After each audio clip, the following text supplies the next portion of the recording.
Yash fans ಕಳೆದ 4 ವರ್ಷದಿಂದ ಕಾಯ್ತಿದ್ದಂಥ cinema Toxic, directed by Geetu Mohandas, ಈಗ ಥಿಯೇಟರ್ನಲ್ಲಿ ಬಂದಿದೆ.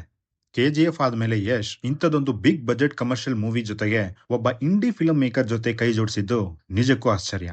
ಮೂವಿ ಬುಕ್ಕಿಂಗ್ ಓಪನ್ ಆದಾಗಿಂದನೂ ಹೈಪ್ ತುಂಬಾನೇ ಇತ್ತು. ನಾನು ನಿನ್ನೆ 10:30 ಶೋಗೆ ಹೋಗಿದ್ದೆ, 1000 ರೂಪಾಯಿನ ಕೊಟ್ಟು. ಬನ್ನಿ ಮೂವಿ ಹೇಗಿತ್ತು ಅಂತ ನೋಡ್ಕೊಂಬರೋಣ. ಆದರೆ ಅದಕ್ಕಿಂತ ಮುಂಚೆ ಒಂದು ಸಣ್ಣ ರಿಕ್ವೆಸ್ಟ್, ನೀವಿನ್ನೂ ನನ್ನ ಚಾನೆಲ್ನ ಸಬ್ಸ್ಕ್ರೈಬ್ ಮಾಡ್ಕೊಂಡಿಲ್ಲ ಅಂತಂದರೆ ಈಗಲೇ ಸಬ್ಸ್ಕ್ರೈಬ್ ಮಾಡಿ ಮತ್ತು ನನ್ನ ಹೊಸ ಪ್ರಯತ್ನಗಳಿಗೆ ಸಪೋರ್ಟ್ ಮಾಡಿ ಅಂತ ಕೇಳ್ಕೊತೀನಿ. ಇಂಟ್ರೋ ಮುಗೀತು, ಸಿನಿಮಾ ಹೋಗೋಣ.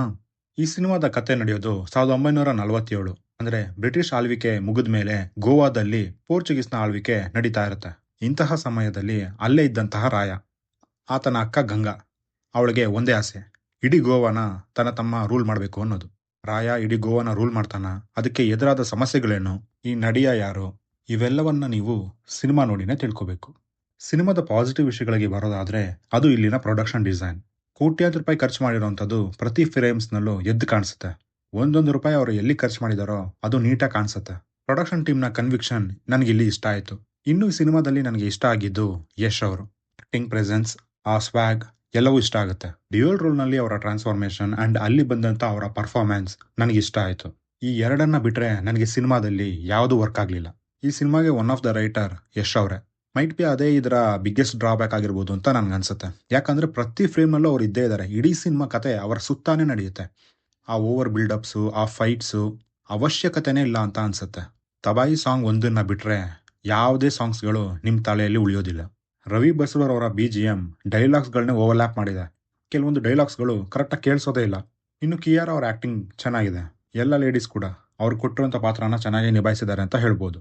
ಬಿಗ್ಗೆಸ್ಟ್ ನೆಗೆಟಿವ್ ಈ ಸಿನಿಮಾಗೆ ಇವರು ಚೂಸ್ ಮಾಡಿರೋಂಥ ಆ ಎಡಿಟಿಂಗ್ ಪ್ಯಾಟರ್ನ್ ಮತ್ತು ಆ ಸ್ಕ್ರೀನ್ ಪ್ಲೇ ಅಟ್ಟರ್ಲಿ ಫ್ಲಾಪ್ ಆಗಿದೆ. ಸ್ಕ್ರೀನ್ ಪ್ಲೇ ಪೇಸ್ನ ಫಾಸ್ಟ್ ಮಾಡೋದಕ್ಕೆ ಅಂತ ಹೋಗಿ ಇರುವಂಥ ಈವೆಂಟ್ಸ್ಗಳು ಯಾವುದೂ ನಮ್ಮ ಆಡಿಯನ್ಸ್ ತಲೆನಲ್ಲಿ ಉಳಿಯೋದೇ ಇಲ್ಲ. ಸೀನ್ಸ್ಗಳು ಕಣ್ಮುಂದೆ ಸುಮ್ಮನೆ ಪಾಸ್ ಆಗ್ತಾ ಹೋಗ್ತಾನೆ ಇರುತ್ತೆ. ನಾವು ಯಾವುದೇ ಸೀನ್ಸ್ಗೂ ಅಥವಾ ಯಾವುದೇ ಪಾತ್ರಕ್ಕೂ ಕನೆಕ್ಟೇ ಆಗೋದಿಲ್ಲ. ಈವೆಂಟ್ಸ್ ಮೇಲೆ ಈವೆಂಟ್ಸ್ ನಡೀತಾನೆ ಹೋಗ್ತಾ ಇರುತ್ತೆ. ಯಾಕೆ ನಡೆಯುತ್ತೆ, ರಾಯಂಗೆ ಅಟ್ಯಾಕ್ ಮಾಡೋರು ಯಾರು, ಸರ್ಕಸ್ನಲ್ಲಿ ಆ ಅಟ್ಯಾಕ್ ನಡೆಸಿದ್ ಯಾರು, ಯಾರ ಮೇಲೆ ನಡೆಸಿದ್ದು, ಯಾವಕ್ಕೂ ಉತ್ತರನೇ ಸಿಗೋದಿಲ್ಲ. ಮತ್ತು ಅವ್ರು ಕೊಟ್ಟಿದ್ರು ಅದು ನಮ್ಗೆ ಅರ್ಥನೂ ಆಗ್ತಾ ಇಲ್ಲ. ಲಿಟ್ರಲಿ ಫಸ್ಟ್ 30 ಮಿನಿಟ್ಸ್ ಸಿನಿಮಾ ಹೇಗಿರುತ್ತೆ ಅಂತ ಅರ್ಥ ಮಾಡ್ಕೊಳ್ಳೋದಕ್ಕೇನೆ ಟೈಮ್ನ ಹೊಟ್ಟೋಗಿದೆ. Too much of action sequences, ಸ್ಟೋರಿನೇ ಇಲ್ಲ, ಜಸ್ಟ್ ಆಕ್ಷನ್ ಸೀಕ್ವೆನ್ಸ್ ನಡೀತಾನೆ ಇರುತ್ತೆ. ಆ ಲೇಡೀಸ್ ಅಂಡ್ ಲೇಡೀಸ್ ಫೈಟ್ ಕೂಡ ಕಂಪ್ಲೀಟ್ಲಿ ಅನ್ನೆಸೆಸರಿ. ಜಸ್ಟ್ ರಾಯ ಅನ್ನೋ ಪಾತ್ರನ ಮೆಸ್ಕ್ಯುಲಾನಿಟಿನ ತೋರಿಸೋದಕ್ಕೆ ಈ ಫೈಟ್ಸ್ಗಳನ್ನ ಇಟ್ಟಿದ್ದಾರೆ ಅಂತ ಅನ್ಸುತ್ತೆ. ಅಂಡ್ ಆ ಫೈಟ್ ಸೀನ್ಸ್ ಅಲ್ಲಿ ಬಂದಂತ ಲೇಡೀಸ್ಗಳು ಕೂಡ ಕಪಿಗಳಂಗೆ ಮೇಲಿಂದ ಹಾರ್ಕೊಂಡು ಡೈರೆಕ್ಟ್ ಆಗಿ ಬಂದು ಅಟ್ಯಾಕ್ ಮಾಡ್ಬೋದು. ಯಾಕೆ ಆ ಥರ ಪಲ್ಟಿ ಹೊಡೆದು ಉಲ್ಟಾ ಹೊಡೆದು ಬಂದು ಆ ಥರ ಅಟ್ಯಾಕ್ ಮಾಡ್ತಿದ್ರು ನನಗಂತೂ ಗೊತ್ತಿಲ್ಲ.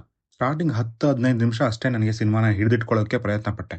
ಅದಾದ್ಮೇಲೆ ಅಲ್ಲಿಂದ ಡೌನ್ಫಾಲ್ ಆಗಿದ್ದ ಸಿನಿಮಾದ ಗ್ರಾಫ್ ಮೇಲೆ ಎದ್ದೊಳ್ಳೇ ಇಲ್ಲ. ಇಂಟರ್ವಲ್ ಯಾವಾಗ ಬಿಡುತ್ತೆ ಅಂತ ಅನಿಸ್ಬಿಡ್ತು. ಅಷ್ಟರ ಮಟ್ಟಿಗೆ ಸಿನಿಮಾದ ಗ್ರಾಫ್ ಕೆಳಗಿಳಿತಾನೆ ಹೋಗುತ್ತೆ. ಒಳ್ಳೆ ಸ್ಟಾರ್ ಕ್ಯಾಸ್ಟ್ ಇದ್ರೂ, ಇಷ್ಟು ದೊಡ್ಡ ಕ್ಯಾನ್ವಾಸ್ ಇದ್ರೂ ಇಡೀ ಸಿನಿಮಾದಲ್ಲಿ ನಮಗೆ ಆ ವಾವ್ ಎಲಿಮೆಂಟ್ ಅನ್ನೋದು ಮಿಸ್ ಆಗ್ತಾನೆ ಹೋಗುತ್ತೆ. ಸಿನಿಮಾ ನಮ್ಮನ್ನ ಎಲ್ಲೂ ಸರ್ಪ್ರೈಸ್ ಮಾಡೋದಿಲ್ಲ. ಕ್ಲೈಮ್ಯಾಕ್ಸ್ ನಲ್ಲಿ ಆ ಟ್ವಿಸ್ಟ್ ಅಂತ ಒಂದು ಇಟ್ಟಿದ್ದಾರೆ, ಬಟ್ ಅದು ತುಂಬಾನೇ ಹಳೆ ಕಾನ್ಸೆಪ್ಟ್. ಕಡೆ ವಿಕ್ರಾಂತ್ ರೋಣ ಬಂದಂತಹ ರಕ್ಕಸಪುರದೋಳ್ ಅಂಡ್ ಇನ್ಫ್ಯಾಕ್ಟ್ ಟೀಮ್ ಅವರೇ ಮಾಡಿರುವಂತಹ ಆವೃತ್ತಿ, ಇದು ತುಂಬಾನೇ ಹಳೆ ಕಾನ್ಸೆಪ್ಟ್. ಎಲ್ಲದರಲ್ಲೂ ನಾವು ಯೂಸ್ ಮಾಡಿದೀವಿ ಅಂಡ್ ಎಲ್ಲವೂ ನಮ್ಗೆ ಗೊತ್ತು ಕೂಡ. ಆ ಟ್ವಿಸ್ಟ್ ನಮ್ಗೆ ಅಷ್ಟೊಂದು ಇಂಪ್ಯಾಕ್ಟ್ಫುಲ್ ಆಗಿರ್ಲಿಲ್ಲ.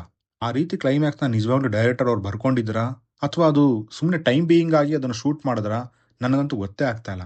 ಸೂಪರ್ ನ್ಯಾಚುರಲ್ ಆಗಿ ಈ ಸಿನಿಮಾನ ಮುಗಿಸೋದಕ್ಕೆ ಅಂತ ಟ್ರೈ ಮಾಡಿದ್ದಾರೆ, ಕಂಪ್ಲೀಟ್ಲಿ ಫೇಲ್ ಆಗಿದ್ದಾರೆ. KGF ನಲ್ಲಿ ಇದ್ದಂತಹ ಆ ಎಮೋಷನಲ್ ಬಾಂಡಿಂಗ್ ಅಂಡ್ ಆ ಡ್ರಾಫ್ಟ್ ಈ ಸಿನಿಮಾದಲ್ಲಿ ಕಾಣಿಸ್ತಾ ಇಲ್ಲ. ನಾವು ಯಾವ ಪಾತ್ರಕ್ಕೂ ಇಲ್ಲಿ ಕನೆಕ್ಟ್ ಆಗೋದೇ ಇಲ್ಲ. ಇಲ್ಲಿ ರಾಕಿಗೆ ತನ್ನ ತಾಯಿಗೆ ಕೊಟ್ಟಂತ ಮಾತನ್ನ ಉಳಿಸ್ಕೋಬೇಕು ಅನ್ನೋದಿರುತ್ತೆ. ಇಲ್ಲಿ ಕೂಡ ರಾಯ ತನ್ನ ಅಕ್ಕನಿಗೆ ಕೊಟ್ಟಂತ ಮಾತನ್ನ ಉಳಿಸ್ಕೊಳ್ಳೋದಕ್ಕೆ ಹೋರಾಡ್ತಾನೆ, but not at all in a proper way.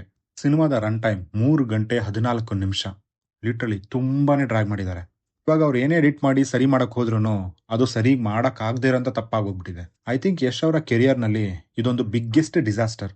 ನಾನಂತೂ ಎಕ್ಸ್ಪೆಕ್ಟ್ ಮಾಡಿರಲಿಲ್ಲ ಈ ಮಟ್ಟಕ್ಕೆ ಡಿಸಾಸ್ಟರ್ ಆಗುತ್ತೆ ಅಂತ. ಬಟ್ ಏನು ಮಾಡೋಕ್ಕಾಗಲ್ಲ, ಒಂದೊಂದ್ಸಲ ಹಾಗಾಗ್ಬಿಡುತ್ತೆ. ಅದರಲ್ಲಿ ನನಗೆ ಇನ್ನೊಂದು ಬೇಜಾರಿನ ಸಂಗತಿ ಏನಪ್ಪಾ ಅಂತಂದ್ರೆ, ಇವರು ಟಿಕೆಟ್ ಪ್ರೈಸ್ನ ಇಟ್ಟಿರೋದು ಮಲ್ಟಿಪ್ಲೆಕ್ಸ್ ಬಿಡಿ, ಸಿಂಗಲ್ ಸ್ಕ್ರೀನ್ಸ್ನಲ್ಲೂ 500 ರೂಪಾಯಿ ಕಮ್ಮಿ ಟಿಕೆಟ್ಸ್ಗಳೇ ಇಲ್ಲ. ಲೈಕ್ ಲಿಟ್ರಲಿ ಗ್ರಾಬಿಂಗ್ ಆಪರ್ಚುನಿಟಿ ಅಂತ ಹೇಳ್ತಾರಲ್ಲ, ಆ ರೀತಿ ಆಗೋಯ್ತು ಈ ಸಿನಿಮಾ. ಅವ್ರನ್ನ ನೆನೆಸ್ಕೊಂಡ್ರೆ ಅಯ್ಯೋ ಪಾಪ ಅಂತ ಅನ್ಸುತ್ತೆ. ಗೊತ್ತಿಲ್ಲ ಅವರೇ ಇಂಥ ಸಿನಿಮಾಗಳನ್ನ ಹುಡ್ಕೊಂಡು ಹೋಗ್ತಾರಾ ಅಥವಾ ಇಂಥ ಸಿನಿಮಾಗಳು ಪ್ರೊಡಕ್ಷನ್ ಹೌಸ್ಗಂತಾನೆ ಆಗಿದ್ಯಾ ಗೊತ್ತಿಲ್ಲ. ಈ ಚಿತ್ರದಲ್ಲಿ ರೈಟರ್ ಯಶ್ ಅವರು ಮತ್ತು ಡೈರೆಕ್ಟರ್ ಗೀತು ಮೋಹನ್ ದಾಸ್ ಅವರು ಇನ್ನ ಕನ್ವೆ ಮಾಡಕ್ ಹೊರಟಿದ್ದಾರೆ ಅನ್ನೋದೇ ನಮಗ್ ಕನ್ವೆ ಆಗ್ಲಿಲ್ಲ ಅಷ್ಟೇ. ಇನ್ನು ಫ್ಯಾನ್ಸ್ಗಳಿಗೆ ಒಂದು ಮಾತು, ಈ ನೆಗೆಟಿವ್ ರಿವ್ಯೂಸ್ಗಳು ಸ್ಟಾರ್ಟ್ ಆದಾಗಿಂದ ನಿಮ್ಮ ಮಾತುಗಳನ್ನ ನಾವು ನೋಡ್ತಾನೆ ಇದೀವಿ. ವೈ ಬಾಸ್ನ ತುಳಿಯೋಕ್ಕೆ ಸ್ಟ್ರಾಟಜಿ ಅದು ಇದು ಬೇರೆ ಸ್ಟೇಟ್ ಅವರು ಹಾಗೆ ಮಾತಾಡ್ತಾ ಇದ್ದಾರೆ ಹೀಗೆ ಮಾತಾಡ್ತಾ ಇದ್ದಾರೆ ಅಂತ ಹೇಳಕ್ ಸ್ಟಾರ್ಟ್ ಮಾಡಿದ್ದಾರೆ. ಇಲ್ಲ ಅದರಲ್ಲೂ ಇದು ಕನ್ನಡ ಸಿನಿಮಾ ಗೆಲ್ಲೇಬೇಕು ಹಾಗೆ ಹೀಗೆ ಅಂತ ಹೇಳೋದಕ್ಕೆ ಸ್ಟಾರ್ಟ್ ಮಾಡಿದ್ದಾರೆ. ಇವ್ರಿಗೆಲ್ಲ ನಾನು ಹೇಳೋದು ಒಂದೇ ಮಾತು, ಹೊಸಬ್ರು ಸಿನಿಮಾಗಳು ಅಂತ ಬಂದಾಗ ನೀವೇ ಸಪೋರ್ಟ್ ಮಾಡಿದ್ದೀರಾ. ಅಂಡ್ ಯಶ್ ಅವರ KGF ಸಿನಿಮಾನ ಇದೇ ಬೇರೆ ಸ್ಟೇಟ್ ಅವರೇನೆ ಗೆಲ್ಸಿರೋದು ಕೂಡ. ಕ್ರಿಟಿಕ್ಸ್ನ ಒಪ್ಕೊಳ್ಳೋದಕ್ಕೆ ರೆಡಿ ಆಗಿರಿ. ಸಿನಿಮಾ ಚೆನ್ನಾಗಿದೆ ಅಂದ್ರೆ ಚೆನ್ನಾಗಿದೆ ಅಂತ ಹೇಳ್ತಾರೆ, ಚೆನ್ನಾಗಿಲ್ಲ ಅಂದ್ರೆ ಚೆನ್ನಾಗಿಲ್ಲ ಅಂತ ಹೇಳ್ತಾರೆ. ಒಂದು ಸಿನಿಮಾವನ್ನ ನೀವು ಈ ರೀತಿನೇ ನೋಡಬೇಕು ಆ ರೀತಿನೇ ನೋಡಬೇಕು, ಇದು ಹಾಲಿವುಡ್ಗಾಗಿ ಮಾಡಿರುವಂತ ಸಿನಿಮಾ ಅಂತ ನೀವು ಹೇಳಕ್ ಏನಾದ್ರು ಬಂದ್ರೆ ಈ ಸಿನಿಮಾನ ಹಾಲಿವುಡ್ ಅಲ್ಲೇ ರಿಲೀಸ್ ಮಾಡಬೇಕಾಗಿತ್ತು ಅಂತ ಹೇಳ್ಬೇಕಾಗತ್ತೆ. ಸೊ ಓವರ್ ಆಲ್ ಆಗಿ ಹೇಳಬೇಕು ಅಂತಂದ್ರೆ ಸಿನಿಮಾ ಬಿಲೋ ಅವರೇಜ್ ಆಗಿದೆ. ಫ್ಯಾನ್ಸ್ ಅವ್ರಿಗೂ ಕೂಡ ಇಷ್ಟ ಆಗಿರಲ್ಲ, ಸುಮ್ಮನೆ ಒಂದೆರಡು ದಿವಸ ಈ ಹೈಪ್ನ ಕ್ರಿಯೇಟ್ ಮಾಡ್ತಾರೆ ಅಷ್ಟೇ. ಇನ್ನು ನೀವೇನಾದ್ರೂ ಈ ಸಿನಿಮಾನ ಆಲ್ರೆಡಿ ನೋಡಿದ್ರೆ ಹೇಗೆ ಅನಿಸ್ತು ಅಂತ ದಯವಿಟ್ಟು ಕೆಳಗಡೆ ಕಮೆಂಟ್ ಮಾಡಿ ತಿಳಿಸಿ. ನೋಡಿಲ್ಲ ಅಂತಂದ್ರೆ ನಾನಂತೂ ರೆಕಮೆಂಡ್ ಮಾಡೋದಕ್ಕೆ ಹೋಗೋದಿಲ್ಲ. ವಿಡಿಯೋನ ಮುಗಿಸೋಂಥ ಸಮಯ ಆಯಿತು. ಮುಂದಿನ ವಿಡಿಯೋದಲ್ಲೇ ಸಿಗೋಣ ಅಂತ ಹೇಳ್ತಾ ನಾನಿನ್ನು ಹೋಗ್ಬಿಟ್ಟು ಬರ್ತೀನಿ.